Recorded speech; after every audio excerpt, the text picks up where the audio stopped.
Playoffs.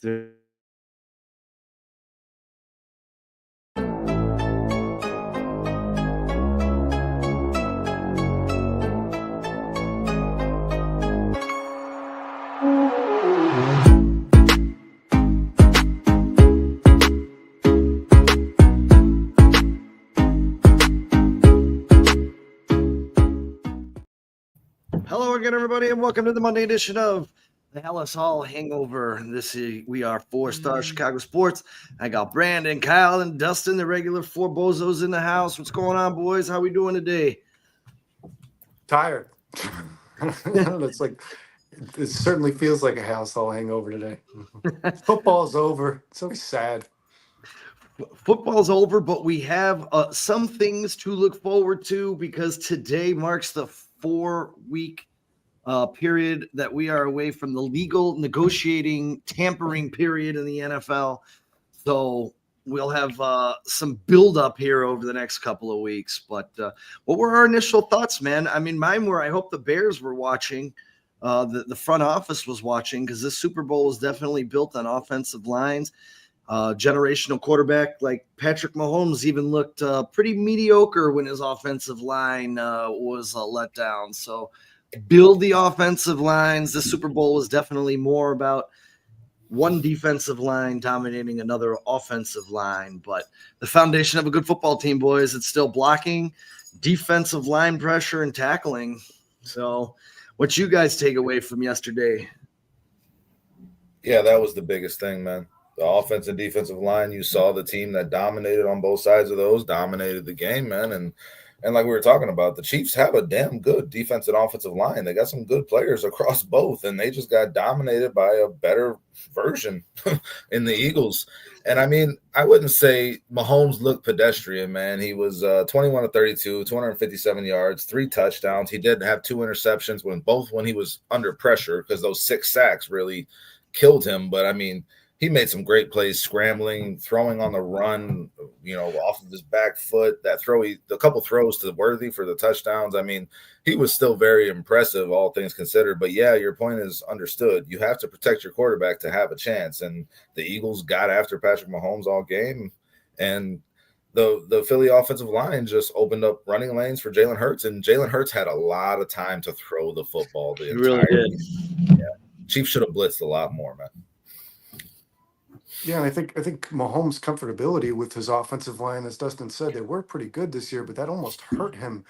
Mahomes has had some seasons with bad protection where he's able to get out of the pocket and extend plays, but guys, he just kept stepping into a pocket that wasn't there. Mahomes is very capable of extending plays with his legs. We saw it last week against the Bills. But every time pressure came around the edge, he stepped forward, and Jalen Carter's going to be there every play, man. But I will say this. It's really good for the NFL to have this juggernaut of the Chiefs, the chance to three-peat, because that was probably the most one-sided Super Bowl in my lifetime, and it still had all the ratings because people just want to watch this team lose. The nation loves to hate the Chiefs. And that's the reason people watched all 4 quarters, because it was, I don't know about you guys, but at halftime, the Seattle-Denver game was much more one-sided, I felt like, in 2014. Really? I felt like that game was 40-0. I don't care what the I think the Seattle score actually was that, 40-0. You're right. It was 40-6 with 8 minutes left in that game. I mean, the Eagles started to play prevent defense, and Patrick Mahomes, and not only that, but the Eagles' last drive on defense where he scored that touchdown Worthy, all their backups were in. Jean was on the sideline, Mitchell was on the sideline, Jalen Carter was on the side. They were all on the sideline. I mean, 7 of those points that the Chiefs scored, 8 of those points the Chiefs scored came in garbage time when the Eagles were like, "This game is over. Yeah, we don't want anybody to tear an ACL going into next season." That's when they. As a matter of fact, I was surprised that the Chiefs kept Patrick Mahomes on the field. It was pointless. If he would have torn his ACL or Achilles and been out for the first half of next season, that would have bit him in the ass for sure. That was really dumb for them to keep him on the field. I don't know what they were trying to prove. That game was over. It was 40-6 with 8 minutes left in the fourth quarter. I mean, that's the Super Bowl. I saw the Eagles do it. The Eagles had no problem doing it. They pulled everybody off the field. Yeah, they were winning. Are the Chiefs on the other side of the hill? Is this the changing of the guards? I mean, are we watching the Chiefs starting to hit the No, but Sean made a good point all year when he said that they don't have enough weapons on offense, and that showed. They did not have. You had 2 drop passes from Travis Kelce. You had a drop pass from he's got Hopkins. You had a drop pass from Juju Smith-Schuster. You had, their running backs dropped a couple passes. I don't know if you guys know this or not, but you see Patrick Mahomes didn't even go and shake Samaje Perrine's hand after the game. He literally just walked right by him. He shook everybody else's hand, but he walked right by him. And that's probably due to the 2 drop passes that he had in that game. I mean, they were just dominated, man. That game, they were dominated. They went to the first half with 26 total yards of offense. They had 10 plays. The Eagles had 11 first downs. They just they weren't on football game. The field until the second half, Kyle. They didn't get to the other side of the field until the second half. I think the Ravens and or Bills would have put up a better fight against that Eagles team than against City Chiefs. Dude, the one weapon. Well, he mentioned the weapons, so I just want to mention this. Yeah, go. Weapon that Patrick Mahomes does have, me and Brandon were talking about this a couple of weeks ago, that is going to be really good for a lot of years with Patrick Mahomes, is Xavier Worthy. Xavier Worthy looked fucking great in that game. You can say it was garbage time, whatever. It's the Super Bowl, man. And Xavier Worthy is going to be dominating the league, I think, for the next few years. There's a reason he was on my fantasy team. I know he'd come around at some point. I know he would be there. He has strong. Yeah, strong, where do you draft him in fantasy? He should be a high draft pick next year. I drafted him in the 6th round this year, man. He's definitely going to go higher than that. Rounds, probably. Top 3 rounds. They'll get Rice back next year, too, whether he has to serve that suspension or not. They will have a couple more weapons. It does look like it could be the end for Kelsey, but Noah Gray looks pretty serviceable as a tight end as well. So, Sean, one thing I did take away from that game, though, is, Ben Johnson, the first thing he said in his press conference when he got hired by the Bears is this is quarterback-driven league. Look what happened in that Super Bowl. The Kansas City Chiefs dedicated all of their defense to stopping Saquon, but that's all they were. Like, hey, stop Saquon. Don't let Saquon beat us. What happened? Jalen Hurts beat you over the top. You can't. Yep. You cannot just be like, oh, well, if we stop Saquon Barkley, we'll win this game. That's just not how it works. It's a quarterback-driven league. They have A.J. Brown, Devonta Smith, Dallas Goedert. I mean, you knew that if they committed too much to stopping the run, Jalen Hurts would take advantage of it. And that's exactly what he did. They Bears did an offensive line and focus on developing Caleb Williams. Going into that game, though, that particular game, the way Jalen Hurts had played passing the ball all season, that's got to be your game plan, to shut down Saquon and make Jalen Hurts beat poison. Jalen Hurts also beat them with the run. He was the leading rusher for the Eagles, too. So, I mean, Jalen Hurts just had a hell of a game. He made the plays that they forced him to make, like you're saying. But that should have been their game plan, 100%. Kudos to Jalen Hurts had a better game than Patrick Mahomes in the last Super Bowl they played. If they won, he was 100% the MVP that game. I have nothing. The only thing I'll say about Jalen Hurts, I like Jalen Hurts. I think he's good. I think he takes advantage of what's put around him. But I will say, I mean, I guess you could say this about almost any quarterback, but I think Jalen Hurts didn't have a perfect situation with the best offensive line, 2 of the best receivers, the best running back, one of the best tight ends in football. I don't think he would be as good as he is on the Philadelphia Eagles, but who knows? That's where he is. That's where he landed. They have one of the best teams of football, if not the best team on paper in football. And lucky Jalen Hurts. Good for him, man. Hey, Chad, I appreciate you, man. Thanks for hitting that like button. Brown, Devonta Smith, and Dallas Goedert are worlds ahead of Rice, Worthy, and Kelsey, even with Rice at this day and age. And guys, Travis Kelsey's on his first year of a 2-year deal. He's a $19.5 million cap hit next season. I would cut that player if I'm the Kansas City Chiefs. I don't think they're going to have to. I don't think they're going to have to cut him. I think he's going to walk away. You think so? He was asked before the Super Bowl, and he said, "I have no intention of leaving this sport at all." He looked pretty pedestrian in his last 2 games. Dude, if they were that worried about the contract, Brandon, they would restructure it. I'm pretty sure Travis Kelsey would be fine with it. The Chiefs would be fine with it. They wouldn't just let you guys keep him? The guy who's been their MVP for the last. You can't release Travis Kelsey. No matter. It's no, not you can't. On the field right now. The guy has won you 3 Super Bowls. I mean, has been stepped up in every game. It would be like the Warriors cutting Steph Curry. You can't do that. You have to let him choose. Just out of respect, you can't just cut Travis Kelsey. You can't cut Travis Kelsey. You're insane. I don't. He is burning. You're right, though. He is 100%. He's falling off. Another guy. He's on the downslide. No doubt about it. He's on the downslide for sure. I will tell you this, though, man. One person that should get a really a nice nod is going to be the future head coach of the Saints, and Kellen Moore. That play when it was 10-0, that the Chiefs stacks the box. They go play action and hit Smith 45 yards down the field. I mean, that was pure genius. They didn't see that coming. They thought they were running that ball on that 4th and short. That was fantastic. My second favorite play of the game was the back-to-back sacks that then led to Mahomes playing off schedule and then throwing the eventual touchdown, the pick 6 to Cooper DeJean. That whole process, Those two plays right there ended the Super Bowl for the Chiefs. Those series of plays ended the Super Bowl for the Chiefs, in my opinion, anyways. I thought the dagger was Devonta Smith. Well, yeah, the clearly. nail was Cooper DeJean. The dagger was DeAndre Hopkins dropping a pass after Mahomes ran about 40 yards horizontally. 34 seconds left in the second half. Yeah, they were trying to move the ball to get a score before halftime. Yeah. And Mahomes evaded pressure. He extended the play, and Hopkins would have ran for days. There was nobody. He would have got them in field goal range with that catch. Yeah. And then Chris Jones falls to the floor on the bench watching this happen. I was like, that's it. That just stripped the spirit right out of these guys, man. They're done. Listen, sometimes the game just works against you, man, and nothing really goes your way. The Chiefs could not get it going in any capacity. They didn't look like the Chiefs that we're used to seeing, and it's good. It's good to see another team hoist that trophy, man. Nobody wanted the Chiefs to win that game.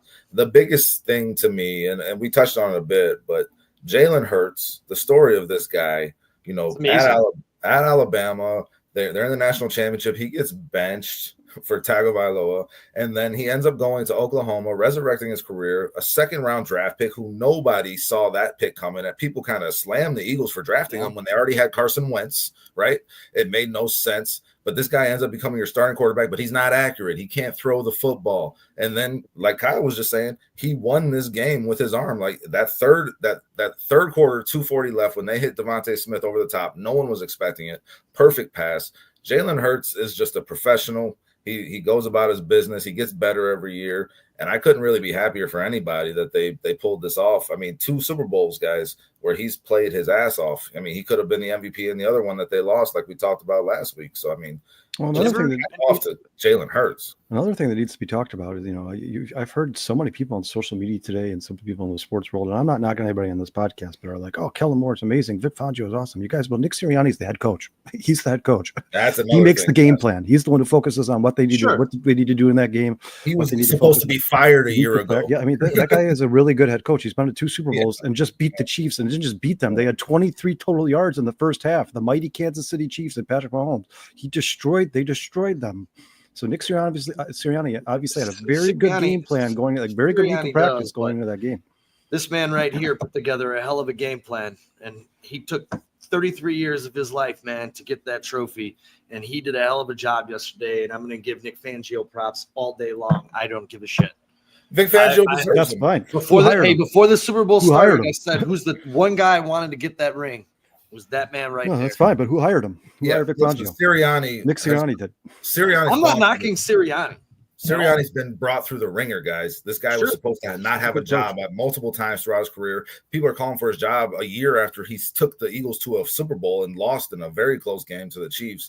And then this year, he was still dealing with this stuff early on in the season where the people were he did yell at his own fans. I mean, that happens. That happens for sure. He's strange. He's a strange dude, but that doesn't mean he's not a good football coach. He just won a Super Bowl against the best dynasty in football since the Patriots. Probably stop yelling at his own fans, though. Yeah, but at the end of the day, he did it his way, and he got a Super Bowl. Yeah, Brent. I mean, the fans are happy with him. I would just imagine what the fans are doing, Brandon. You've said it on this podcast before. You're a human being before you're a football coach or a football player or anything else. Like you said, that girl getting screamed at, the Packers fan getting screamed at in the crowd. Like at some point, guys around her need to stop being Eagles fans and start being human beings and be like, hey, stop berating this young girl who's just trying to go to a football game and have fun.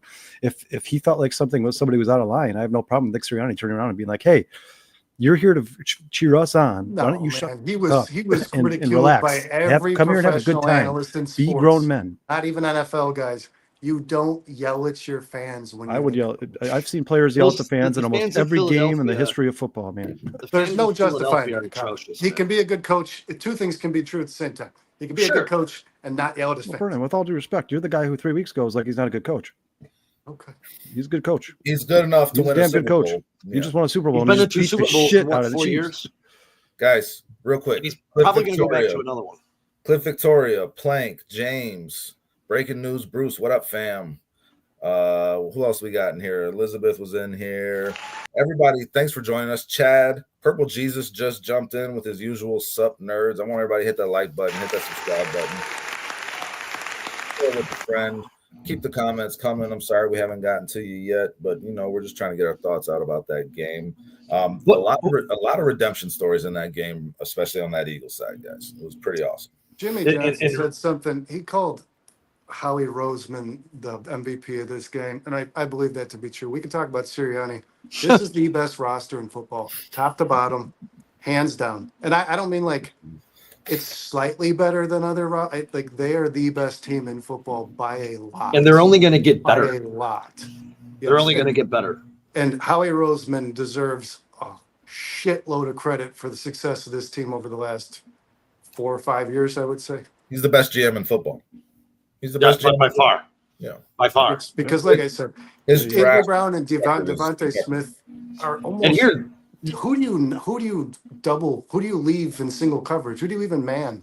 I mean, these are his drafts. Go ahead, just let everyone. Monte Smith, Brandon Graham, Jordan Davis, Quinyon Mitchell, Nolan Smith, Lane Johnson. This is in no particular order and not chronologically either. No. Jalen Carter. They duped the Bears to get him. Landon Dickerson, Cooper DeJean, pick 6 in the Super Bowl on his birthday. Dallas Goedert, Cam Jurgens, Jalen Hurts, right? Second round pick. Tyler Steen, Sidney Brown, Milton Williams, awesome defensive tackle. I think Chad referenced him as a potential for the Bears to go after. N'Kobe Dean, who wasn't even playing on the IR, and Jalix Hunt, who had a really sneaky good game actually in that Super Bowl. Got a lot of pressure. And here, guys, as we talk about that list right there that we just went over, because this is going to spark a little fire with everybody. But this is why I say you don't need to trade for Myles Garrett, because you can't give up that capital. Because you have to be able to build a roster like that first. Trading for Myles Garrett and giving up that capital sets you back. If we were in this position, like I said last week, I would be all over it. Now, if we're talking about Micah Parsons at 25 years old, now you're tickling me up a little bit, getting me really excited, because this is a guy who can grow on the Bears over a 5-6 year period. You can get him a big extension. The guy's never had less than 12 sacks in a year. The guy's a game changer. Sean, the Eagles traded for A.J. Brown. I understand the Eagles. They traded a first-round pick for A.J. Brown, and they weren't as competitive as they are now when they made that trade. They traded a first-round pick, the 18th overall, and the 101st overall. They absolutely did. Outside of the draft to improve their team as well. You have to do both. Well, plus, man, that's 2 picks. The Browns are saying they're not going to take anything less than 2 firsts.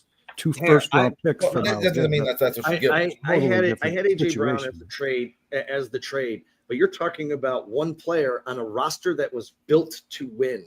And they just continue to add to it.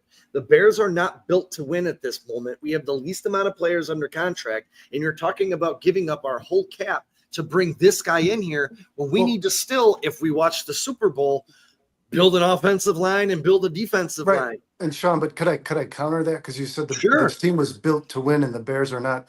Ryan Poles has been the GM for the last 3 drafts. Mm-hmm. So would you rather Ryan Poles continue to fail at drafting, or would you rather get a guy who's proven in this league? Ryan Poles has not put a built-to-win team together. Then Ryan Poles shouldn't be here. Plain and simple. He should have been fired. I agree. He should have been gone. I make these arguments like they're so black and white. This guy had 4 picks last year. He didn't have a first-round pick his first year. He came in with a salary cap basket to cut the entire team. He literally released the entire team. They're all gone except for Jalen Johnson and Cole Kmet. The entire team is gone. Why are you so quick to defend every Poles? single one of them? He traded a lot of his draft history of football, capital. guys. Not to mention, you guys are like, look at these rosters for the Chiefs and Eagles, who Ian Cunningham and Ryan Poles both had a huge hand in drafting. Come on. Okay, listen. Chase Claypool, Ryan Bates. Perception.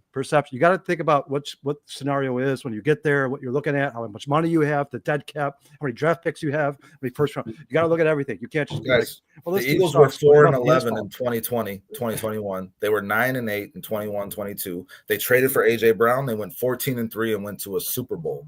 That kind of guy impacts your team. It impacts winning. I'm going to say this right now. A.J. Brown didn't make them a 14-win team. At what cost? It had a big part to do with it, Sean. He had a roster. At what cost? They're- Well, that cost Here, them the 2 most picks. important A question. first-round pick and a fourth-round Justin, pick. Right, let me but ask you this Miles right Garrett's now. not going for a first and a fourth. I can tell you guys that right now. That's Let not me happening. ask you this right That's now. not going to happen. Yeah, Win I the- understand, but you can still do both. You can Win the Super Bowl. draft capital and maintain some flexibility with your cap and go after a guy like Miles Garrett who will drastically improve your team immediately. For You 2 can do years. both. For 2 years. Players, I don't make it up. Go look. Players historically start falling off after 30. He's going to be 30. You're going to sign him to 33. This is why I'm saying if you want to give up capital, you go get a guy like Micah Yeah. Parsons, Here's who's a question. 25 years old. How old was A. Brown in that trade? What's that? 26, I How old was A. Brown believe. in the trade? I believe 26. I think he was still in his rookie So it's contract. very clear, guys, Sean, Kyle, I know you've been really big advocates of Ben Johnson, and I love the hire, I do, but you clearly disagree with his analysis of this team. He says this is a win now team. You say they are not. I think they're You competitive. absolutely I have think put that they're- off I the think table. they're- I think Vernon, And they're win Miles what? Garrett competitive could team. put you in a position what? to win games. What are you talking about winning? Yeah, they're The not. They're Super not Bowl? ready to win a Super Bowl. No, No. you do you think if Miles Garrett is added to this team this year, They're and still if, not ready if to win Ben a Super Johnson, Bowl. if Ben Johnson No. thinks this is a win now team, do you think next He was year with 24, Miles so Garrett he'll have an 24. impact? No, so he's Of still in his course, rookie Miles contract. Garrett would Yeah, have he was on the impact. final year of his rookie. But he's Next not. He's season. not gonna. The Bears aren't gonna win the Super Bowl in the next 2 years. But Then like Who I says said, Ben that? Johnson. Ben Yeah, Johnson Sean, 2025 or 2026 is a understand. possibility. That's a possibility. I guess You're talking 2020. about two good drafts, Depending on what they two do. free agencies. But you guys are sitting here. We need a linebacker. We need a D tackle. We need a 1 technique. We need a 3 technique. We need 2 guards, a center, a left tackle. And Miles Garrett's going to come here, soak up our entire cap, and we're just going to go win the Super Bowl because we signed Miles Garrett in 2 years with no money. no, no no, new that's players. not. But that's not what I'm saying. That's not what I'm saying. I'm Well, not saying I'm Miles asking you Garrett changes when your cap goes everything down, with when that. your cap goes down to you take the 62 because right now they're at That's 65 right now. You take the 65. 25 and then you take the 10 to 12 that you're going to need, He's a to $20 million cap. and hit then this you re-sign Kyler Gordon. What are you left with? $20 million. $20 million. Who are you bringing in at nose tackle? Kyler Gordon's 4 going to guard- get paid 3 guard 20 million. positions. Kyler Gordon's going to get paid 20 million. Is that what you just said? Like, no, He's gonna that's get not the way. he should based on what the top nickels in the league 12 get. to 13 is where Kyler Gordon is going to be on a That's it. yearly That's deal. I have him at 4 years, 40 million. That would be 10, and that would stay in line with the top nickels are getting paid in the league right now. Mhm. So if you'd like to give him 2 more as a raise, that's fine. That's 25 plus 24 between your rookies and No, him. that's not how That's $50 million coming Okay, off so your cap for the year. You have $15 million left and 34 players under contract. The math don't add up. Listen, Don't add up. it can. There's certain cuts that you can still make. Gerald Everett is not a guy that you should be paying this year, I don't believe. Yeah, but then don't to make those disagree. cuts, you have less players under contract. I mean, that would bring them down to 33 players under contract. The Bears have to sign a lot of guys. I mean, undrafted free agents, they got to do something because you can't go into the season with 33 guys on your roster. I mean, at some point they need to start signing guys. Like I don't like to see the Bears do this quantity over quality where they sign 15 guys in the offseason, but at this point they really don't have an option. Darius right here says we're not going to fill everything in one offseason. Of course not. And That's why I we're saying they're 100% not agree. going to win the Super Bowl next year. To me, 100% it comes agree. down to guys like Miles Garrett don't become available like that. They just don't become Here, available. here, So when you have a Dustin, let me shot ask at a you- guy like that, you got to take it, and then you Let me can ask you fill this, in the though. rest of the stuff around it. That's what I've always Let me ask you this though: you wouldn't want to trade for 25-year-old Micah Parsons over a 29-year-old about Of to be course. 30-year-old? Of course, but Miles you're Garrett? giving up this. Yeah, and you're giving up the same stuff. You're giving up More. the same. You're giving up more. You might be giving up at more. best. might Yes, be giving so- up but yes, I maybe. would do that. I would do that 100%. Either one of them, I would put on this team to try to impact it and make it better on defense. If you can secure a Super Bowl level of defense with a guy like that, adding it to it, I want to do that. And then I want to count on my quarterback developing, my generational franchise quarterback developing and making the You players can't around count him on that. better. You don't give them an offensive line, man. No, but you're gonna have to obviously make moves at your offensive line, Kyle. You Dustin, continue you- to go to the fact that they're just not going to be able to do anything on offensive line if they But want to Dustin, you trade. just said yourself, the Chiefs don't have a terrible offensive line, but they ran into the Eagles in the Super Bowl. Well, guess what? If the Bears make the playoffs, they're going to run into Jordan Davis, Jalen Carter, and Spontaneous. They're going to run into these same guys, man. Yeah, So you have to but have a then really good if you're offensive getting line. pressure on the other side, Kyle, that matters just as much. If Myles Garrett is getting pressure, Myles Garrett and Montez Sweat are getting It doesn't pressure. matter to Caleb Williams' development. It doesn't. If Caleb Williams is getting it matters if 68 you just brought it up in a game situation. They got to protect their quarterback the same as you. You guys know where I stand. First of all, if Myles Garrett and Micah Parsons both said if ever they were traded, I mean, you hear what you guys say where Micah Parsons wanted to go. Go to contenders. He wants to go to the Chiefs. He said he would like to go to the Chiefs. First, if he's talking about Chiefs and Myles Garrett's talking about 49ers, which is what he said, I'd like to go to play San Fran. There's no way they're coming to the Bears. That's not happening. They're not going to come to the Bears. If they're talking about San Fran, I will give if you. Garrett doesn't want to play for Chicago, then it's a moot point. It doesn't matter. But if he does, you go for it. You know why? You know why they're saying those? Because that's what they are. Those guys are guys you trade for if you're ready to win now and you don't need to spend $80 million on free agents next year. Those are the places they want. Those are the teams that can afford that luxury. Like the 49ers and Eagles and all these teams have really good rosters. They all feel like the Lions. They feel like they're maybe one or two about to be away from being a really good team, a Super Bowl contender. The Bears aren't that team. They're not that team. By the time Myles Garrett's contract is up, they're not going to win a Super Bowl. Reflection of Ryan Poles. These are our They don't have a good roster that here because they have a bad GM. No, they have a team that's 2 years ago started a rebuild, and they are in the middle of a rebuild. That's what the Bears have, man. They've had 3 years. They have a team that looks like it's halfway through rebuild. They like Rome Odunze. They like Caleb Williams. They have a bad DJ Moore. roster. They like Cole Kmet. They like. I didn't say they had a bad roster. They like a lot they of their don't have a Super Bowl roster to make a move to give up all your draft capital. You just saw it in the Chiefs. Go back 4 years to the Chiefs. Why? Here, I got a question for you. Why are the Eagles going to continue to sustain success? I'm going to tell you why. I'm going to tell you exactly why. All their players on rookie contracts. Yeah, they drafted well. Look at the age of their players. Their players are They have a good GM. Carter's 23, Hunt's 23, Smith's 23, Mitchell's 23, DeJean's 21, N'Kobe Dean's 22, Juergens is 21, Jordan Davis is 24. They're all on rookie contracts. Why are we giving they traded up for all AJ the Brown. draft He was capital? 24. I mean, they're not trading for 30-year-olds, guys. They're trading for young talent and rookie contracts. That's what they're doing. It's smart.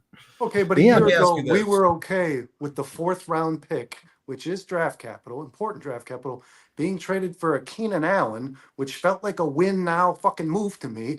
And it fell apart because our GM. It was not a win now move. It was a help your quarterback develop move. He didn't totally put the different team things, together man. that wins championships. It And was he kept the definitely same a bad move head that coach. a team makes that thinks they're going to be competitive. That's definitely a move. It's also a move a team makes that they're like, this quarterback has to develop, and we're not going to do the same thing to him that we did to the last 5 quarterbacks you we had drafted DJ and Moore have him already, throwing to dude, garbage and with no He had offensive already line. invested in wide receiver, though. Yeah, you did that. You added a luxury in Keenan Allen to this team, thinking that your offense was going to be taking flight.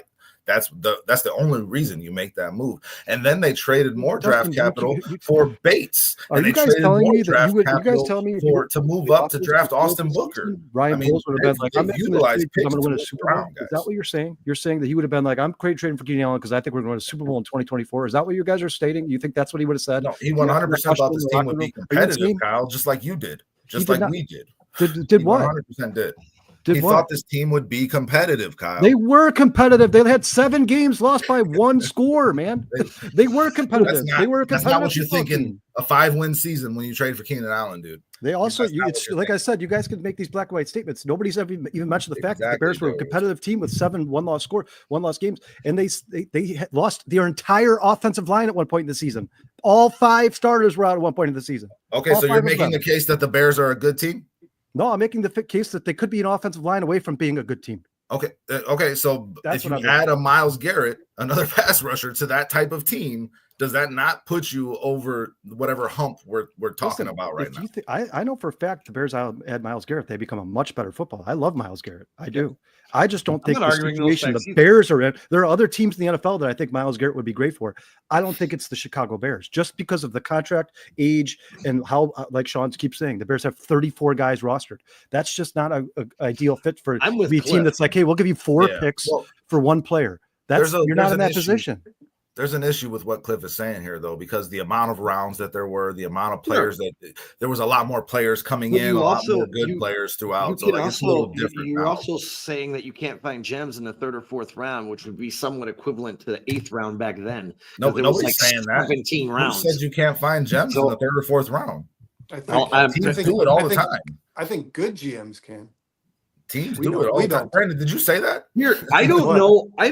I don't know. I'm going to say that when we hired Ryan Poles, he was a young, inexperienced GM who was brought here to learn on the job.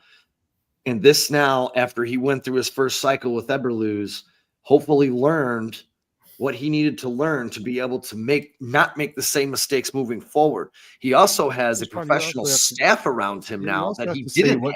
You also have to say what he came in here with when they hired him to be learning on the job, with the worst football team in the NFL. You also the worst roster you can't in the ignore NFL. that the retainment of Matt Eberflus is what derailed that. This Is Ryan Poles' 100%. biggest downfall, no doubt about it. That was Ryan 100%. Poles' biggest mistake as a GM was retaining Matt Eberflus. Why did we know this in the offseason that was a mistake? But Ryan Poles. But I got a question. How do you have confidence in that? No, but I have a question for you guys. Don't you guys? Dude, you guys, we all thought Austin Booker was a great draft pick. I said it at the time, Kyle. You might have defended them. I said it at the time continuity. I said it at the time. This is a big mistake. Justin, you said Austin Booker was a great draft pick. It wasn't hindsight.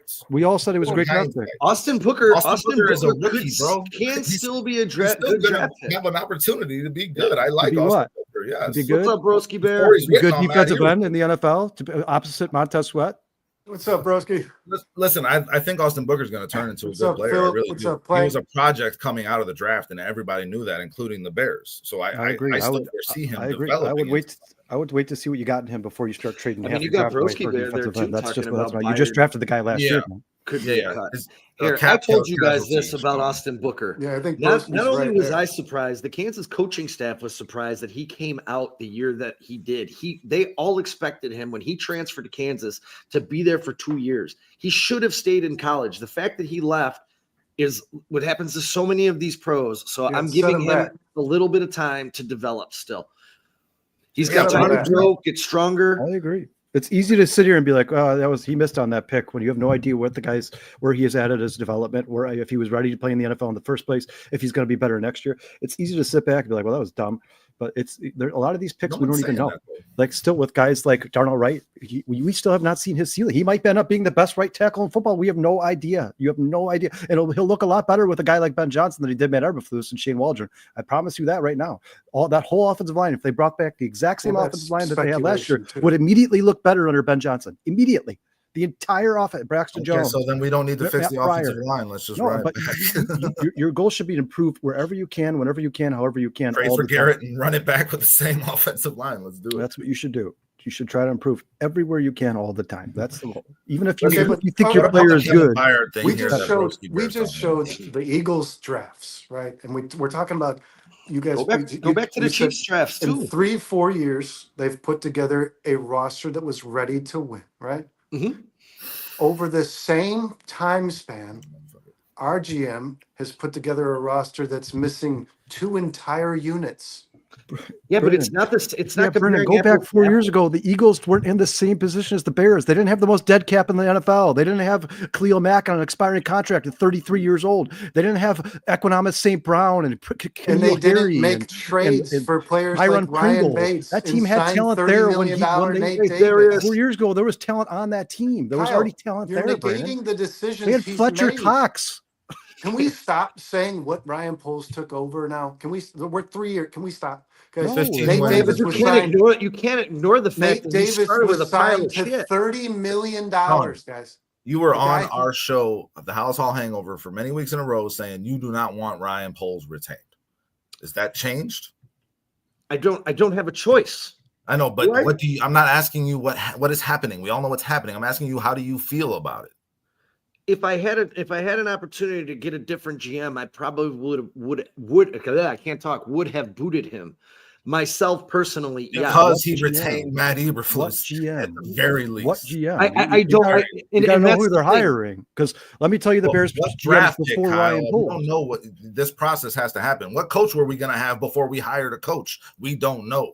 Yeah, but you can look back at their past GM hires and guess which way it's going to go, right? You could say they hired Ryan Pace and Phil Emery and be like, I wonder how the next GM hires. So you could say they drafted Mitch Trubisky that bad? And they drafted Leonard Floyd and he was a bust, and they drafted Kevin White. So what's going to happen with their draft picks? You can make that same argument with everything down. You haven't been good at drafting. Production is production in the NFL, and if you don't have it, then you need to go. Yes, and Ryan Poles hasn't had it, guys. He hasn't had it. Bad GMs get lucky. And I- good I- GMs I love think- him, for sure. but- I think that right now Ryan Poles has better minds around him than he had in his previous 3 years. That talent evaluators that are going to help him and hopefully nail these picks. I mean, if he That's just based on Ben Johnson, right? That's all. That's what it's based Ben on. Johnson, Bill Johnson, what's the offensive guy? Bieniemy? Rocher. Rocher. Yeah. Based on these guys who have been in the league, I mean, our defensive line coach and our offensive line coach have 91 years of experience. They've coached multiple Pro Bowlers. He's going to be in their ear. Hey, Ryan, I don't like this guy. This is why. That's got to be what we have faith in. 100%. That has to be what we have faith. Hold on. Philip said something I want to talk about real quick. Sure. So we're talking about whether or not we think Poles is a good GM and whether or not we have to accept the fact that he is our GM. He says the pressure is on Poles. Is Poles on the hot seat? And if Poles is on the hot seat, is that a No. result of not doing his job well? No, he's not on the hot seat. I don't think he's on the hot seat because I think they if he hired Ben misses on Johnson. this draft, guys, he is done. If this They're draft about does to not extend go him. well, They're already talking Yeah. about it. They're about going to extend him to match him up. I don't care He's if they here. extend him. If he drafts a bunch of talentless hacks, his job is on the line. Yes, I agree. Yeah, I mean, and it should. If they be, extend him, they're that's- not firing him. I can tell you that because if they do that, that would just be pie in their face, man. If they go, hey, we're going to extend. Yeah, this, they're not we have so much firing faith in him, and at the end of the season, go, you know what? 12 weeks later, we don't like him anymore. We're going to fire him. That wouldn't look good for anybody in the That'd be Bears. tough. That would That'd not be look good tough. To for anybody. maintain it with Poles if he wasn't doing well, that's Not just to a mention, sunk cost you guys fallacy. want to rank the Bears off seasons? You want to rank the Bears off seasons? I've been watching the Bears for 36 years. 3 of the top off seasons are the Carolina trade, drafting Caleb Williams and Roma Dunze, and signing Ben Johnson as your coach in free agency. Those are 3 of the top 10 off seasons in Bears history, all under Ryan Poles. You can talk about the draft all you want. That's fine. But Why if is Ian Ben Cunningham- Johnson such a we're gonna okay, here's an issue too. I keep seeing this with Ryan Poles. I've never seen this fan base do this before. We are always making excuses for the mistakes he made by praising him for the solutions. And vice versa, It and vice doesn't versa, make Brennan. sense. And vice Who was versa, who Brennan. was the And vice guy? versa, Who was the Brennan. guy? You who ignore was the good guy- things he does because you focus on all the things he sucks at. It's vice versa too. It works both ways, Brennan. They had a guy on the Super Bowl just yesterday that said the Bears nailed this pick because Ben Johnson is Sean McVay. If that's true, the Bears nailed this, and they're going That's to a be bold just fine. statement. Because Ryan coaches Poles make will the be difference. redeemed if Ben Johnson is Right. what people think that You guys he do is. I mean, 100%. I should have wrote down You who it guys- was. If you guys are bored after the podcast, here, do yourselves a favor. Go look up the Ron Rivera interview and the Eddie George interview and listen to what they had to say about the Bears interviewing process and how amazing it was and how professional they were and how it was the best of any team in the NFL that they've had interviews with. And it was a brand new, they turned over a brand I new would leaf. credit It's a that to totally Kevin different Warren. organization. Kevin Warren and Ryan Poles have changed that organization. They're catching up with today's times. It's becoming a new team in today's NFL. Go listen to those interviews. And Ben Johnson said the same thing. So obviously Ryan Poles had some little bit of influence in getting Ben Johnson here. It Let's say wasn't just this. like he was going to come here no matter what. Whether Let's say Ryan this. Poles was here or not, it doesn't matter. The amount of years that the Bears have been dysfunctional degenerates of the NFL, ass backwards thinking, way back behind the times of what the current NFL is, that Mhm. doesn't get fixed like that. That takes time. That takes Yes. a lot of work. It Years. takes a lot of patience to Years. get there.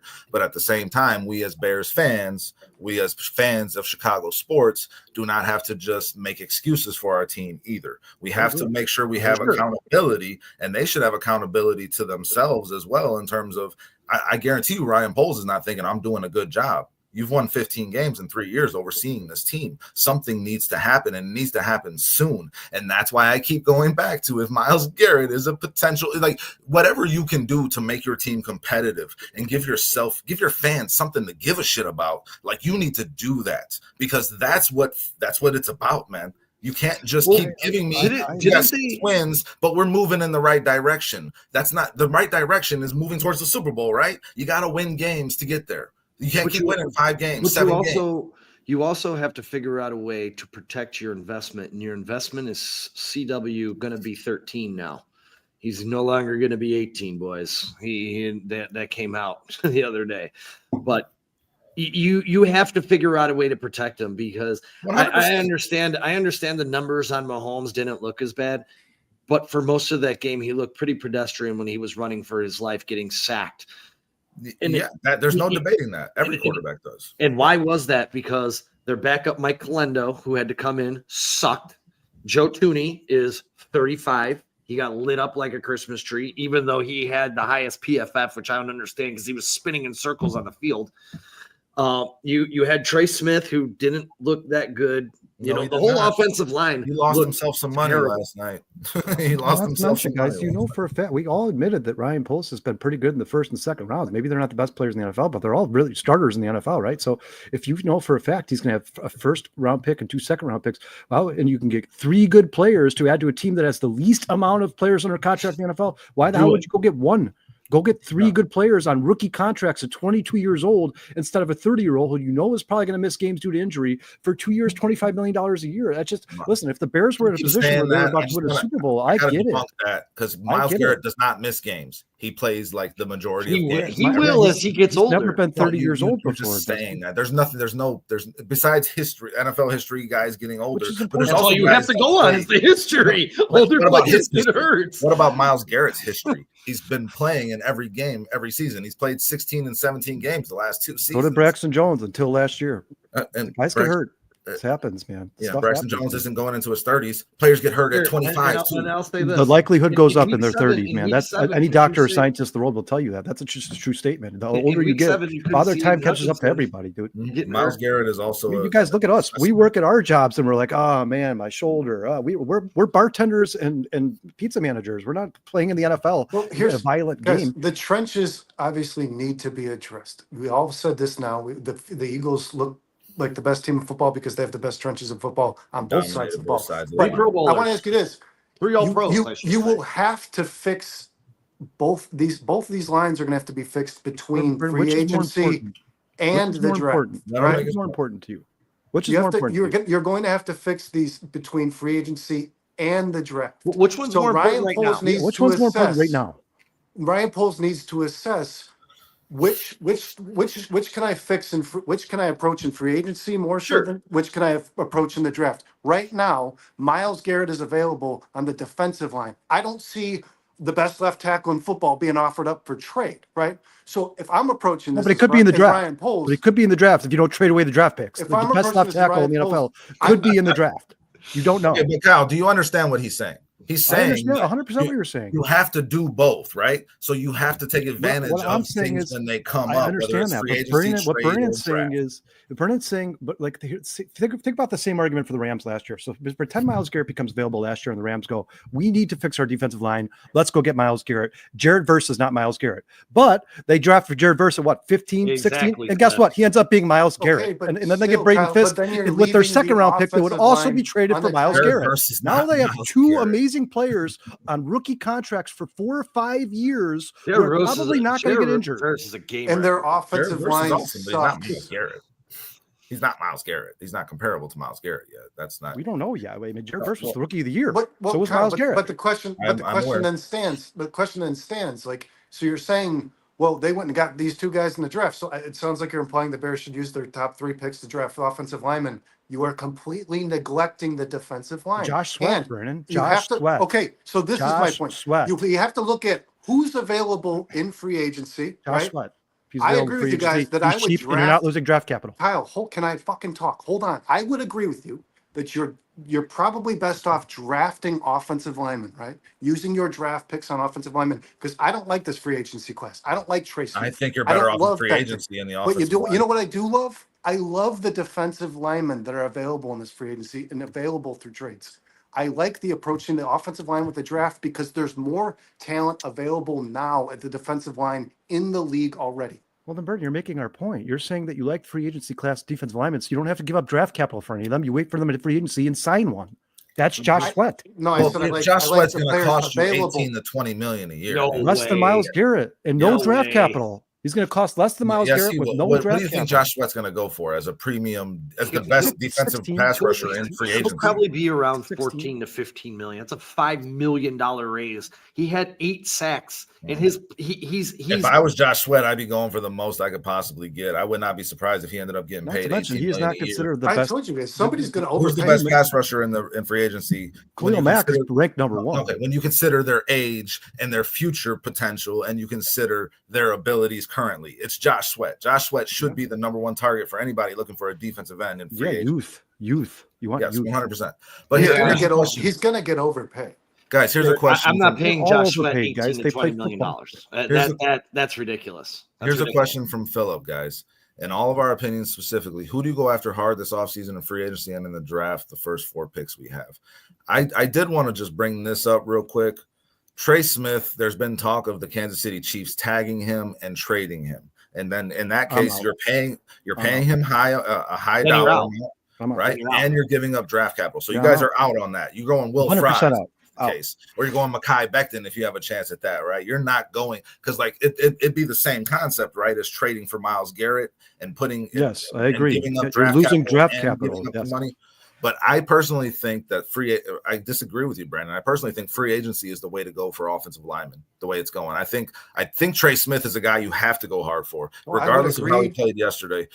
And I think that Dahlman, who Sean's brought up before, is another great option at center that you can address the 2 biggest issues in free agency and maintain flexibility in the draft. Yeah, then you with could use your first 10th pick on a defensive end, and you could be Yes. the next Myles Garrett for Yeah, like- young like and under contract Mikhail for 5 Williams. I years. would Yeah, agree or Mike Green. Yeah, ordinarily, like there's but like, options out there.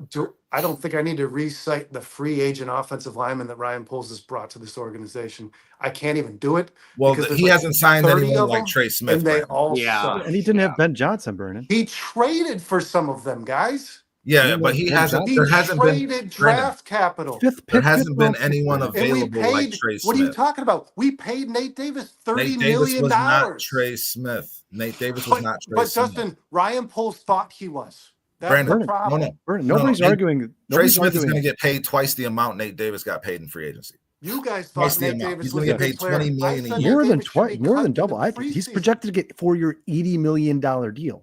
Yeah. Nate Davis, it was about $10 million a year, basically. Yeah. After what I watched, Tracy, Yeah, after what I that's watched what I'm saying. yesterday, I He'll wouldn't be do that. double. It's not even close in the comparison.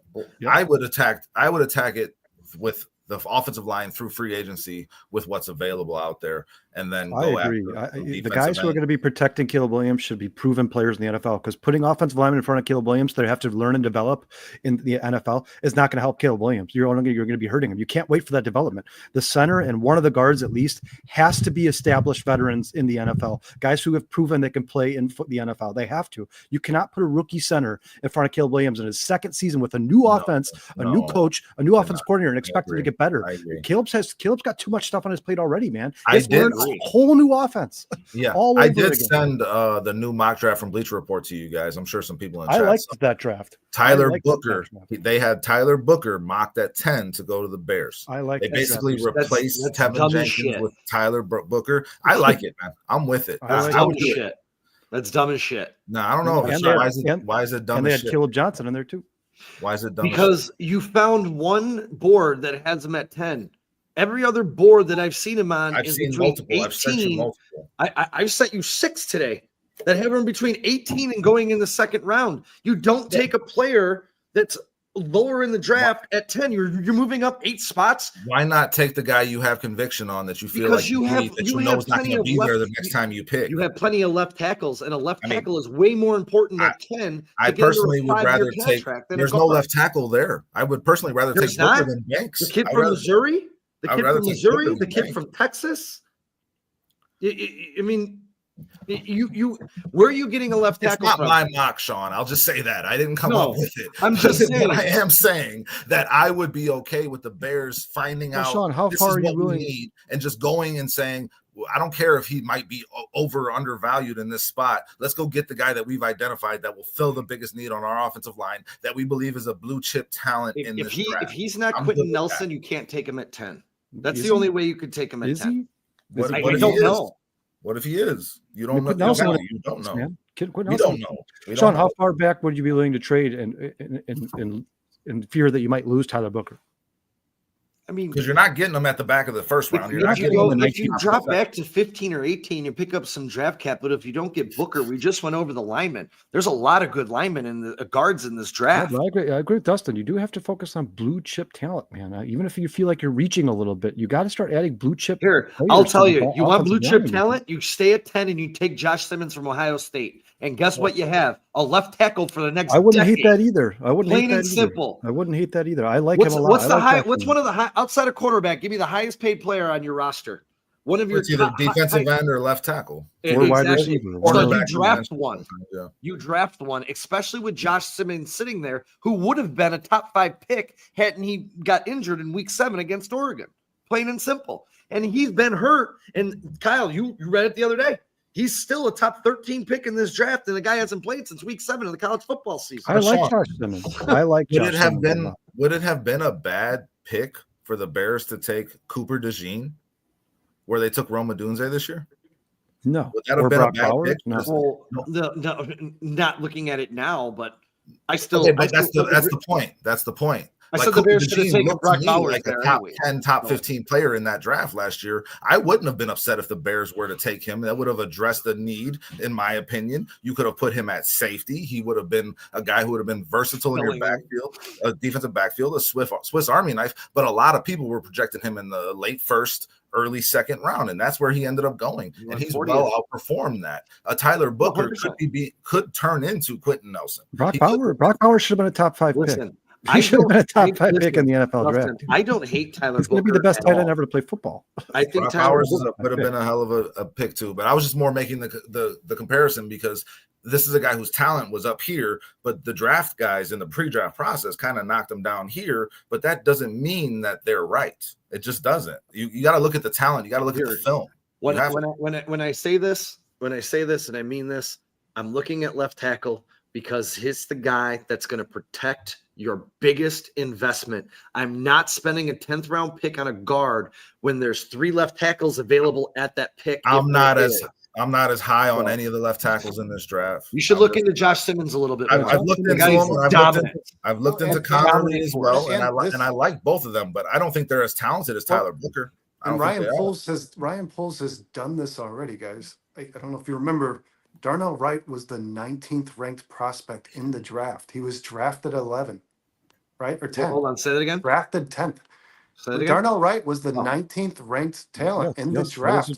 So you might think, oh, we should have traded back because he would have been there. But you guys, as far as you guys are concerned, they got themselves a blue chip talent when they took a guy much higher than he's projected. Because let's be honest, in the first round, 9 picks is a big chip. They did trade back to get him. Not far. But they did add draft capital to get but they still took him. They still took him 9 picks ahead of his projection, like Dustin said. Yeah, I wasn't upset as far about as the experts were concerned. Darnell Wright was not as good as the Bears had him. I agree with you, Brennan. I agree. All the experts were like saying he was in the 20s. I read that 100 times. He was not considered one of the top right tackles. Can we with really quick with respects to Darnell Wright? Can we start agreeing that maybe drafting Wright and Dexter because of the needs to invest on both sides were sufficient? Because here, if you look at Jalen Carter yesterday, he did account for 8 pressures and hurries. His pass rush win rate was 21% on true drop back sets. He was facing double teams. Mm-hmm. But your right tackle is also a huge commodity in this game. Well, it depends on where your quarterback is at. If your quarterback is young and has to develop, I'll always be upset about this guy. If your quarterback I'm just saying, I don't think you have to tear down Dexter. And not tearing down Dexter. I love Dexter. Benefit Jalen Carter and try and say that he should have been the pick there because Jalen Carter would not be the same player on the Bears as he is on the Eagles. He's sitting next to 6 All-Pros. There's a huge difference, dude. Huge difference. Real quick, let's shout out the chat, guys. Let me say this. Hey, and really quick, Dennis Mooney, I love Donovan Jackson a lot. Yes, Cliff Victoria says he can't wait for free agency so we can narrow our choices for where the Bears will be drafting. 100% agree with that. Dennis Moody with the Donovan Jackson. That's a guy I brought up about a month and a half ago in terms of a potential guy that the Bears could draft. He was playing a lot of tackle for Ohio State, but it looks like he's going to move into guard on his transition to the NFL. Phil says the debates and discussion with you guys are awesome. Gotta love all your passion for our Bears to succeed. We all have been waiting for way too long for this organization to be a consistent winner. 100%. So it's like this weird line that you got to walk between, like getting too impatient and then putting the cart before the horse. But also at the same time, you want to start seeing some results. So that's when you've been waiting 30 years, it gets tough being kind of where it's at. We're all Plank is in here, man. Thanks for being here, Broski up, Bear, Plank? man. We appreciate all of y'all. Brandon, go ahead. I'm sorry. No, I'll just say this, and listen, Darnell Wright has been a good football player. He has a 75.7 grade in PFF overall, but Jalen Carter, right, could have been picked at 9. Joe Tippmann, the 43rd overall, the 43rd pick in that draft, Joe Tippmann has a grade of 74, 1 point less than Darnell Wright. So if you draft a Jalen Carter and then you take a Joe Tippmann in the second round, so it can work both ways. Right, Sean? You could have drafted a right tackle because the right tackle is not a position people take But top 10. I'll tell You you could have this right drafted now. that guy in the second round at 43, where he hindsight's was 20/20. taken, and you still have a good Brandon, player on I'll both. tell you this right now. Darnell Wright's going to be an all-pro for the Chicago Bears multiple times. He's barely right now below Penny Sewell, who is the 21 years best old, right Ken. tackle in the league at 21 years old. Personally, Honestly, I believe. PFF grades are I bullshit to me. believe. I don't care about Where's them. the position? Where is the value at the position? That's what I'm looking at. Here, I Right gave you the tackle. chart. I think I still have it. If you have a young quarterback, Do you want a tackles blue become chip very right important- tackle? Very important. Guys, let me ask you Here's the this. chart. Let me Darnell ask you Wright this, left though. on an island. Let me He's ask you been this. left on an island more than remove- any besides 3 guys, and the other remove- 2 are all pros on the Eagles. Remove the names, though. Okay, remove Darnell Wright. Remove Jalen Carter. Is a top 10? Are you a top 10 pick? Do you value a 3 tech or a right tackle more? No, it doesn't matter what you like. No, it we does. Just talked Do you about value a this, Brian. 3 tech more than a right tackle? Brian, it doesn't matter. It might depend. It Doesn't depends. matter. You need it. You need a good 3 tech. Well, But Kyle, doesn't it kind of matter. matters to you because you want them to draft for need, not talent. Like Brennan, how many guards have been taken in the top 10? I want him to How draft many for taken in talent. the top 10? Was Quentin Nelson worth the 6th pick in the draft? Yes, absolutely, 100%. Yes. But how many right guard. tackles are taken top 10? How many what? Right tackles have been I taken. don't care. If you think he's going to be one of the best in the NFL for the next 10 years, then take him. What I mean, position is more right important to you, tackle. the 3 technique or the right tackle? Guess Guarding- what? For the Bears protecting the and quarterback, the offense me, that that's number Eberflus 1. wanted to run, it should have been the 3 tech. Well, I mean, But okay, they- I guess but I they guess that's the went question with I'm the right asking. tackle, right? So who's a so we have to perennial compare- all-pro. We have to compare the players, right? So is Jalen how much better is Jalen Carter than Javon Dexter versus Tippmann and Wright? That's the question I'm asking, I guess. Well, that's not Right. That's So is Jalen Carter and Tippmann worse or Damn better you than for bringing Wright this up, and Sean. Dexter? Damn you. Well, here I just want to say this: Jalen Carter has the benefit of playing next to Jordan Davis. That's a huge difference Okay, than but- playing next to Andrew Billings and nothing else. Okay, but he plays next to Sweat. Cliff To says, multiply. I like Wright, but I hoped he would already be visibly better. I want to see broadcasters talking about this guy's. Oh, that's not. You're going to see a lot of that. You don't Well, want to you hear see you don't more want to of it hear with Braxton broadcasters Jones. talking about your tackles at all. As a matter of fact, Yeah, you see if they're more of talking it. about your Yeah. tackles, things Yeah, aren't yeah. going right. You don't want to Yeah. hear their names.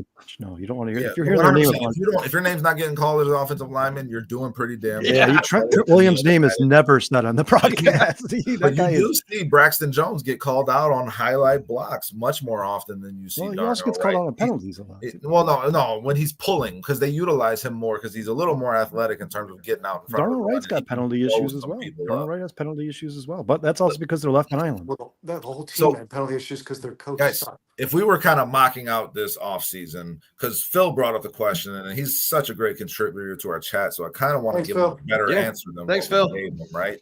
Like, if we're talking offensive line, let's try to get some kind of unanimity with this in terms of are you addressing more offensive line or we know we need to address both guys, but are you addressing more offensive line? Say there's no trade for Myles Garrett on the table, no trade for Micah Parsons. We're building through free agency in the draft. Where are we attacking in free agency? Who's your number one target, Sean? Offensive line, whether it's Who is Smith, Becton, where the contracts are right, but you have to protect Caleb Williams. It has to be the number one priority. You can win games in offense for 1 year while you build your defense the next year, but Yeah. the number one priority has to protect your crown jewel, and that is your crown jewel. You cannot go in another season where he gets sacked 68 freaking times. You just cannot do that to this kid. And we saw how good Caleb Williams was being sacked the third most times in NFL history. Only threw 6 interceptions, threw his 6th interception on the last play of the season. He basically only threw 5 interceptions for the season, threw for, over 3,000 yards, 20 touchdowns. We saw that he's capable behind a shitty offensive line. So I agree with you 100%. We have to improve this offensive line, Kyle. So who are your guys? Who are you targeting? If we could have our pick of 2 offensive linemen, we're only going to get 2.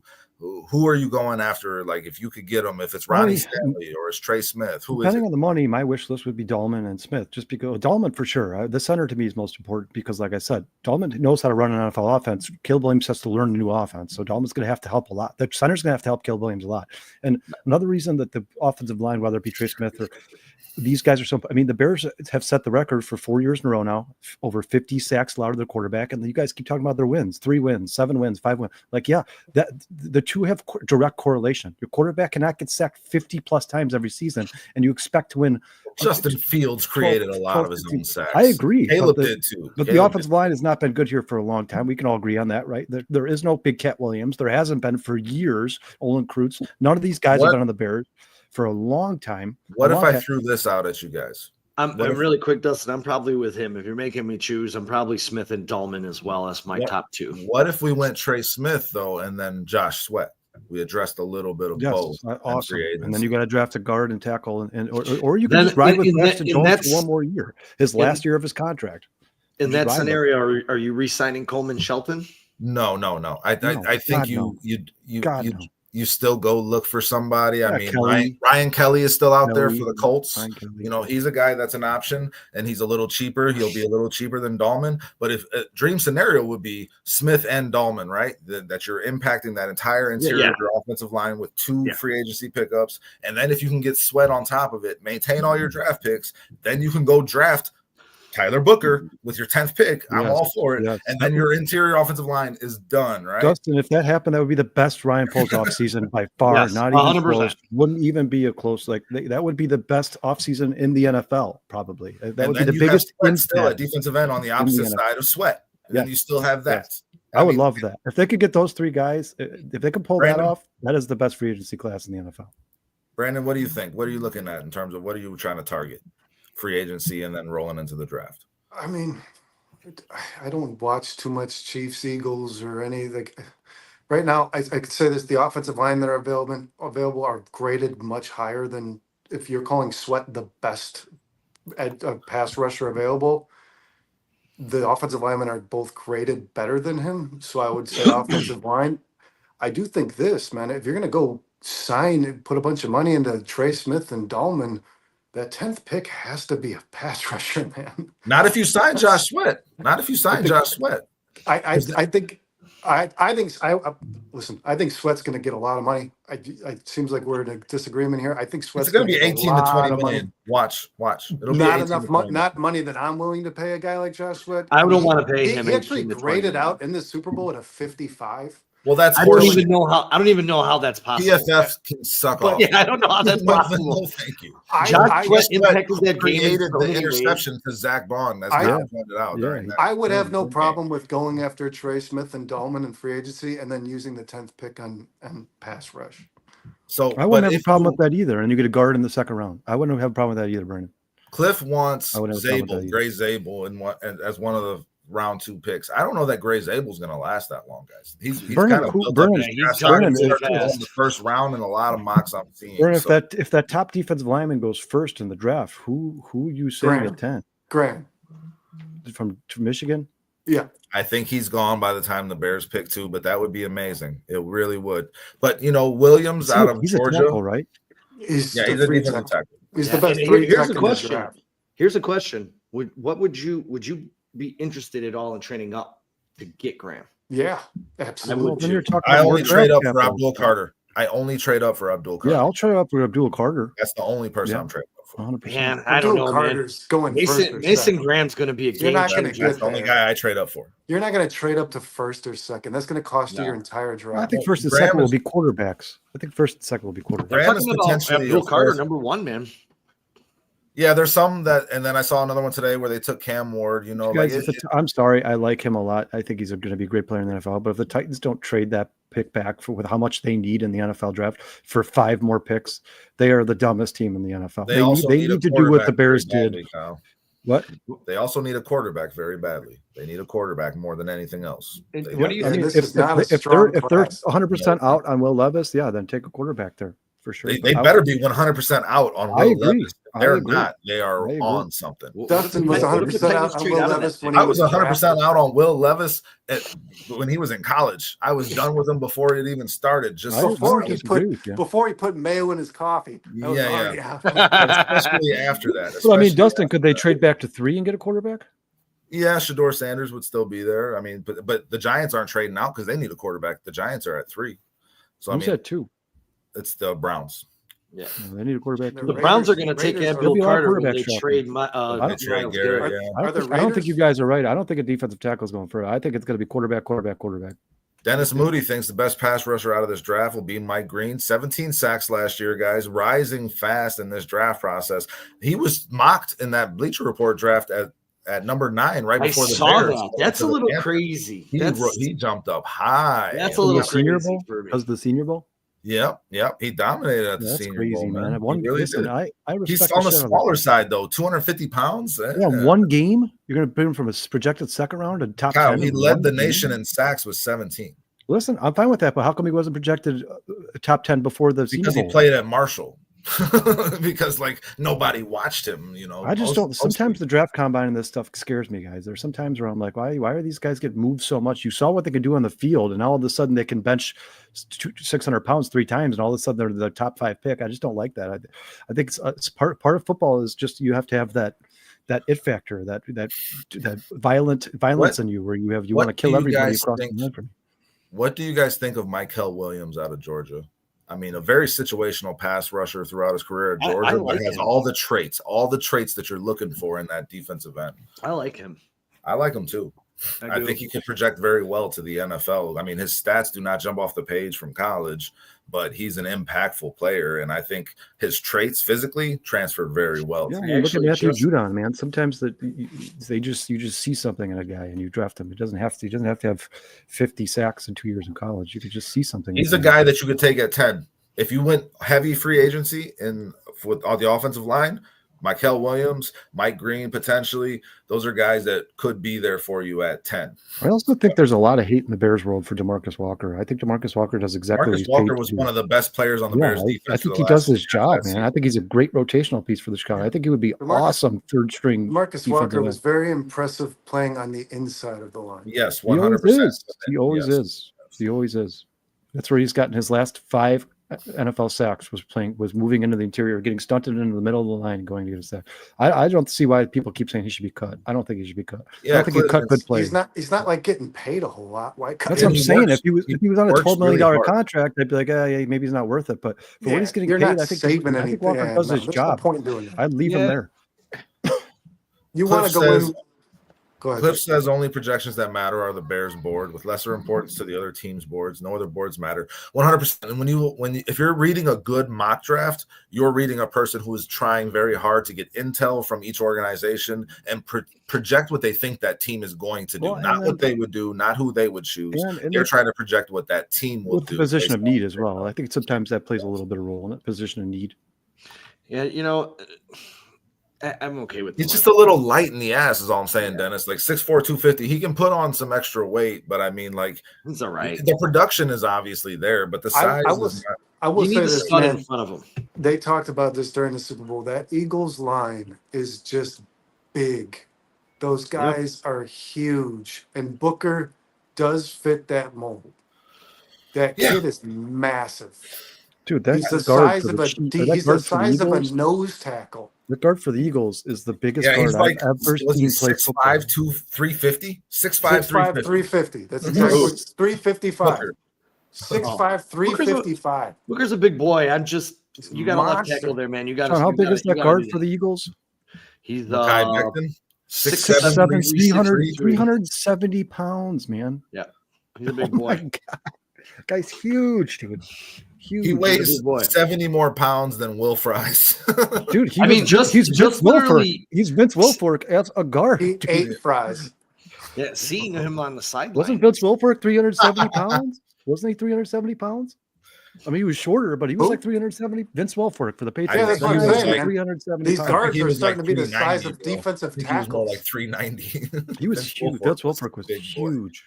These guards in the NFL now are starting to be the size of defensive nose Yeah, it's because they're tackles. moving all these left tackles to guard. They're drafting left tackles and moving them to guard. So Do they're we like find- 6'7", 350 pounds. Yeah, that trend is becoming concerning because you're finding less and less left tackles in the drafts, which is really, really, really strange to me. It didn't used to be this way. It sucks. But have we found a consensus in terms of what we would like the Bears to do in terms of attacking free agency? And then I do agree with Sean. If to me there's only one true left tackle in this draft, because I do think there's a chance Will Campbell and both Banks both get moved to guard because they're short arms. At least to start their careers, yeah. Dude, Josh Simmons is a tackle. That is a left tackle in the NFL. And before he got hurt, he was the best left tackle in college football. I mean, there's plenty of experts who are coming out saying, if you draft this guy, he's going to be your left tackle for 10 years, barring injury. What's his injury concern, though, Kyle? It's bad. Or his ACL in the ACL's Oregon bad. game. That's bad. That's bad. Yeah, you bad. guys want to do that? Really? It's not good. I mean, that's what we did. We did this with Tevin Jenkins and his back. We did this with let's not Conrad Amagazi. It's a 9-month recovery, and you're talking about professional athletes who get the best care in the world. Yeah, but a lot of them don't carry around 330 pounds. I'm not really worried about it. Saquon Barkley is not carrying Sean, around. but you do admit, Sean, that it's something you have to consider if you're You talking have about to drafting. 100%. Well, You it's can't just something overlook that's why I'm saying you trade down. He's still there, 15, 18. You take him. You take. I mean, the how chance. devastating would it be, Sean, if you drafted him and he had like a recurring injury? That would be Would suck. the most heart-crushing I thing for want no Chicago part of Bears that. fans That in the would world. ACL. You draft a left tackle 10 and then you don't have a left tackle and you're back to Larry Borum or whoever. That would be I agree with Dustin that the position Listen, leaves a lot of room. his for medicals injury. are going to come out, and they're going to find out exactly where he is structurally, how he's doing, and that'll but make even- a that big already sounds determination bad, on Sean. what happens with Simmons. That already. I sounds mean, like, you I have don't to want- look at the medicals, man. Before Well, Sean, if he he fell to the second round, I'd consider He's it. not gonna Then fall in the my- second round. Then my risk becomes less if he falls to the second round. But if in the first round, the Bears are not or in if a you trade position. back to 15 and get another second-round pick or another third-round pick, and then he's still there. Yeah, at least you could try to Even- make up. I the wouldn't second touch a or guy third. that just is coming off a knee surgery with I'm just not comfortable with it based on what That's we've fine. seen. How we've It seen sucks. him It sucks for him, man. It sucks because he's such a young kid and he's so much talent. The- It sucks the that biggest- that happened to him because he should have been a top 10 pick in the NFL draft. And injuries, there's biggest- nothing you can do about injuries. You can't predict them. Yeah, Can't stop them. And It's some sad guys for him. problem with they these follow tackles. you too. Yeah, The I biggest agree. problem with these It's tough. tackles- That's a tough situation for Poles to be in. If he's there and he's considering him, you have to look at the injury. You can't just be like, whatever, it was a torn ACL. Not a And big deal. Poles, and as Cliff points out, Amagaji, right? And we were just talking about Tevin it. Jenkins. Tevin Tevin Jenkins, in like his back. Poles is very familiar, and Tevin Jenkins wasn't drafted by Poles, obviously, but he's familiar with the fact that these injuries linger, they can carry on and turn into bigger Yeah, things. and they said Tevin He should be Jenkins' back especially problem was sworn behind by him, that. and then he had to get back surgery after he was He had to drafted to the get back Bears. surgery. So, you got to be careful with that stuff. I agree with you Yeah, 100. I'm percent not with man. I honestly, for me, I think the best if your guy's not there, like a Mason Graham, and even if I mean, you're nobody looking talked at about Booker, Calvin Banks. Calvin Banks you is put a back. beast. To I've seen Kelvin Banks mocked to the Bears and more mocks than any other Calvin player. Banks would be an Calvin- amazing left guard. He is Quentin Nelson. Okay, but if I'm going to take a guard, I'd rather take Booker because I think he's a better guard than Kelvin Banks. He's already shown it. He's already shown that I'm he's fine a with very. Booker too, man. Yeah, I'm fine with both. That's kind of where I'm at. Like if I'm taking Banks and I'm not going to make him my left tackle, then I would rather take Booker because I've seen Booker already do it at guard. That's really what it comes down I to. don't for me. disagree. I love Banks Tyler allowed, Booker, I man. believe Banks allowed 0 pressures all season. Was it Yeah, pressures he's a or beast, sacks? dude. He It just sucks because basically kept his arms are quarterback so clean the entire short. season. He has like the shortest arms of any offensive lineman in the draft. Like I don't understand. That guy is so big. Why are your arms so short, dude? Like it's Well, very the biggest, concerning. the to me. biggest issue with these tackles transitioning to guard in the NFL is you don't get to evaluate them as guards. They don't play guard in college, most of these guys. So it's tough. It's tough to dictate, is Will Campbell going to end up being the best interior guard I in the agree, NFL? Brandon, and Dustin. I think that's Dustin's point. I he's actually making. want the fact that nothing these to left do with tackles aren't Booker. true left tackles is concerning. It sucks for the Bears. Of course, the year they need a left tackle is the year where it's like every tackle is like basically a guard in the draft Yeah. this year. Sean, Like, it That's sucks how for it's us. sounding.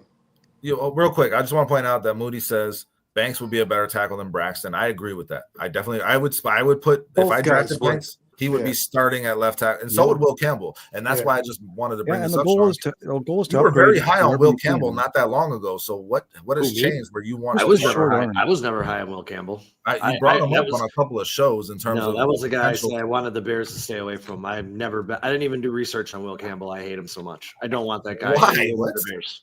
Because I just don't think he's going to transition well to the NFL. He's short. He's not that athletic. He's way overrated in this draft. I don't like him. I don't want him. I don't want anything to do with Will Campbell. But you can't argue with his film.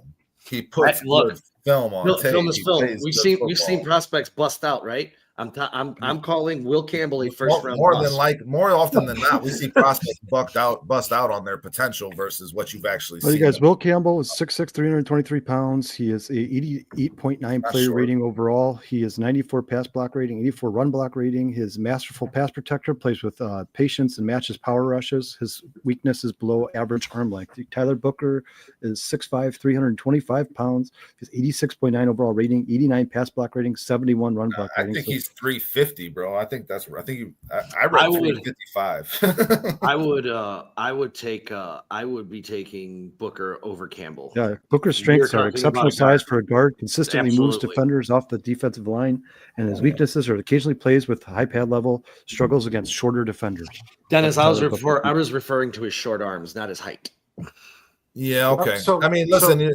Will Campbell could be a good option, but there's one guy on this list with 100 pass block rating, and that's Kelvin Banks. No, Donovan Jackson would be a second round pick. He's projected third. He would be a second or a third. That's fine. I think his stock is going to rise, dude. After what he did transitioning from week 10 from guard to left tackle. He had 175 snaps in the championship series. He allowed 1 hurry, 0 sacks against 3 of the top defenses in the country. But he won't participate in the combine. I think his stock's going to fall, to be honest. Well, if he doesn't participate in the combine, then that does hurt him. And then maybe the Bears can slip in the 3rd round and steal him. Let's at least finish out this thought process, because we got our free agency. We went after Trey Smith and we went after Dahlman, right? We got both of them. And are we drafting Tyler Booker at 10, or are we drafting a defensive end? Let's finish our show out on this, because I think this is a good thought process to have here. Well, I haven't looked in the defensive lineman yet, so I'm gonna have to take your guys' word for it. If you guys think Graham is that good, I'd be fine with the Bears taking him. Good. Graham ain't gonna be there. Graham's not going to be there. Here, I'll say this: I don't think I would be gambling. Neither of the defensive tackles are going to be there at 10. You don't think either of them are going to be there at 10? Either of them? Who's the other one? Michigan and the Michigan kid. I don't. Are you talking about Nolan? They're both on Michigan. Walter Nolan? There's only one defensive tackle I've seen in the top 10, and it's Mason Graham. Graham, it's the only one I've seen. But there is another tackle in Michigan that's projected in the late 1st round. Okay, but so I think you draft Tyler Booker. You let Braxton Jones. If there's no defensive, you're not going to reach for a defensive end because you need a defensive end. If Tyler Booker's there, you're going to take the best available player, which would be Tyler Booker, because they're saying he's going to be a perennial Pro Bowl guard in the NFL. Then you got to take him. You know why? Why wouldn't you? That doesn't make any sense to me. I would be because he's a guard. I would be okay with the guard, because I think you could go in that 2nd round with those 2nd round picks. And I don't want to butcher his name, so I'm just going to say his first name because I haven't mastered it yet. But Princely out of Ole Miss. You could probably snag him with your 41st pick. He's good. And that would be a very powerful pass rush edge for you. I mean, that's just me. I know the Packers are looking at him at the end of the 1st round, so that would suck too. Listen, Turd Ferguson says D-line at number 10, so let's leave it at this. I mean, Mike Green will be there at 10, right? Mikel Williams out of Georgia will be there at 10. That's a guy I would consider for my defensive end. Mikel Williams is a guy I would. Landon Jackson will be there with your probably 2nd pick. I actually saw him in a mock today. He was going in the top of the 3rd round. I've seen him late. He's late first now, early 2nd. I like see, these mocks just show how much people have no idea. Oh yeah, they're going to go up and down, man. Well, he had a good pro day, man. Yoman Mielen. Yoman Mielen. I'm going to Uman figure that Miele. name out at some point, Dennis. Thank Uman you. You just Miele. did, Sean. Uman Miele. You still Uman can't Miele. pronounce it. I'm going to forget that in 5 He seconds. enunciated it for you.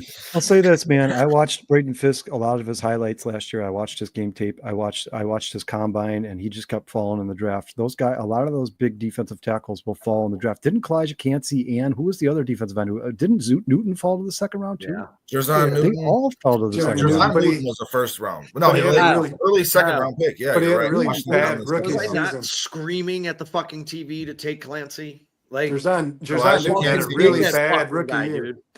Yeah, most Are you talking defensive about Kalijah tackles have bad defense rookie years, Kalijah Brandon. Cansey, yeah. They have- I love that guy coming out of It's college. Sean and I did a whole article on Wednesday show that most defensive tackles in the NFL, rookies, do not perform well in the NFL. Yeah. Even the good ones don't perform Johnny well. in Newton their had a first really season. bad rookie year. Really bad rookie. So did Hey, guys, Cansey. before So did we Cansey. wrap it up, I got Braden Fisk did not.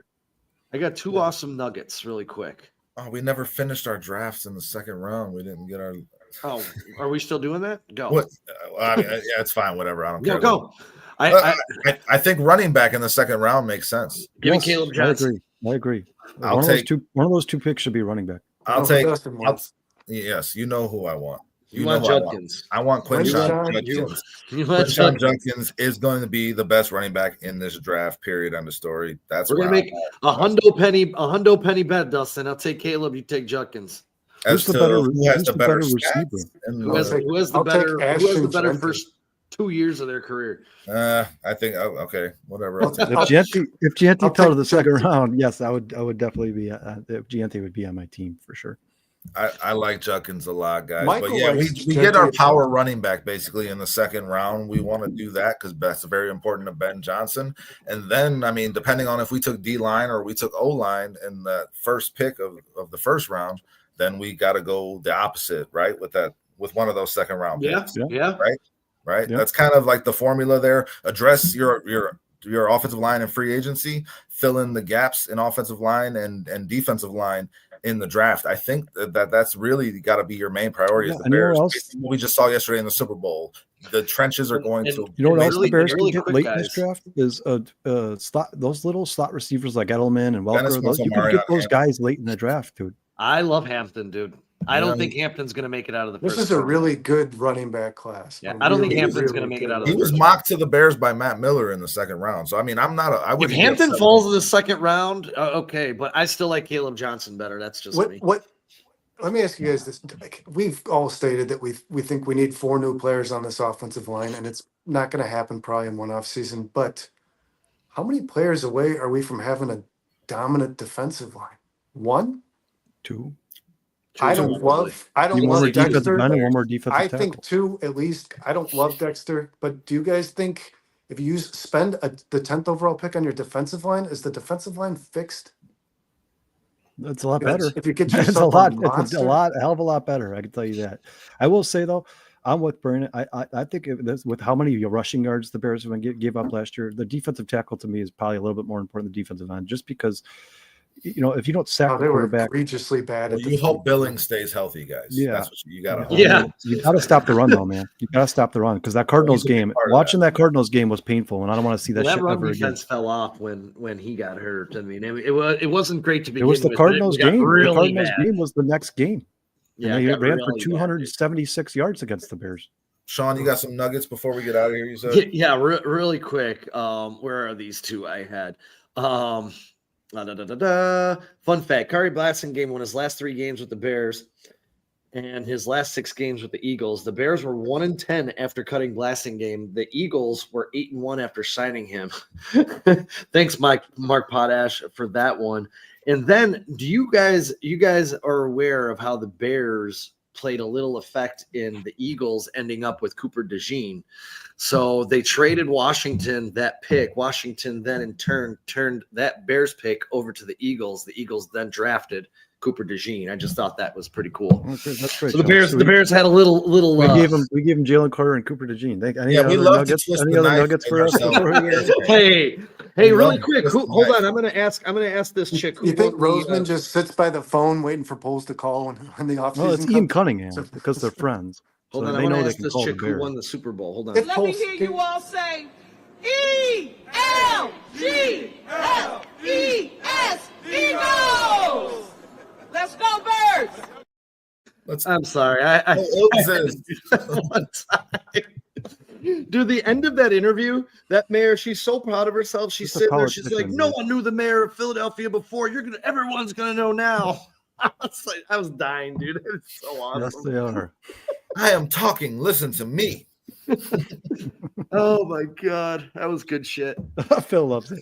I mean, how much do you have to rehearse? good How much do you rehearse that? If I'm going to go up and do that in front of a whole group of people, I'm in the mirror for at least an hour, making E, A, G, G, G, L. Like, I'm going to make sure I got the letters, this 5-letter word down pat before I go in front of a I crowd. don't care if she. I don't care if she sung. I don't care if she sung Cats. She should have rehearsed that shit 100 times. She's like E, A, Duval.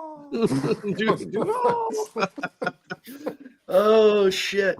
It looks like we Okay, gotta. Yeah, we gotta call it. I gotta get out of call here. on guys. this one. These guys got to go to a party. Everybody. I got the Not my Chiefs. choice.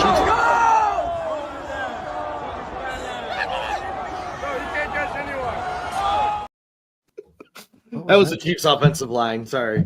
Talk about being left on an island. Just a little fun. All right, Yeah, everybody well- in the chat, guys. give a Yeah, shout thanks, out. everybody. Cliff, Turd Ferguson. We had Chad in here, who's a new subscriber. Dennis Thanks, Moody. Appreciate all y'all. Fucking rock. Thanks to the Twitter community out there as well. Thank you guys. Rusty so Bear, much. yeah, Twitter jumping in. The comments, do they come through from Twitter? I don't know. I'm not sure. They do if people comment. My phone went off, so I was Leave a looking comment for on while. Twitter, guys. We appreciate y'all greatly. Hit that like button, hit that subscribe, share it with a friend. Come back with us on Wednesday. Come back with us on Thursday. Yes, And we're here every Monday, okay? Really quick, don't forget, guys, this Saturday we're jumping on Alex Pat from Fansided. He works with CHGO. He's going to be breaking down the Chicago Cubs baseball season with us Saturday at 11 a.m. Kyle and I are going to get on here, have a whole bunch of Cubs Are they nuggets. going to get Bregman? Are they going to get Bregman? I don't know. I was actually Still a reading conversation. today. Their It's up to plan him. B. Their plan B. Their after- plan B is Justin Turner. They offered him the most annually Yeah. of anybody in baseball. Anybody You know who's what's out happening front there? is Scott offered. Boras. Scott Boras is the biggest prick in sports, and he's screwing his Yes, client over yes, by he not is. knowing the Scott market. Boras is the best agent in sports. He is. He I is. wouldn't He be is. mad if they signed Turner. I mean, I'm not saying that would fix I- the base. I actually read Forever, today but I wouldn't that be mad if this about it. Bregman thing falls through, Justin They're- Turner They're is their calling next. Justin Turner. Yeah. Yes, that's Yeah. why I brought it up. It I wouldn't read that upset me, today but- as well. Yeah. So hey, Yeah, let's it's go. The If Red Cubs Rock get is- Bregman- If the Cubs get Bregman, it's a new ball game. That could be very interesting. Hell yeah. Yeah, you're hoping Otani gets hurt. Tucker and Brigman. Fuck Yeah, so come check us out on Saturday. That It's going to be a Dodgers lot of team is fun. the best team I've North ever Side seen in the history of 9. baseball, dude. Let's go. Until then, Anything you want to get out there before we wrap up? Shit, fuck Green Bay. All right. Yeah. we'll look for a new player. We got to find somebody else. Did they We'll get spell some- rap R-A-P in that? Did he? I didn't even Did I notice. not see that fast enough? R.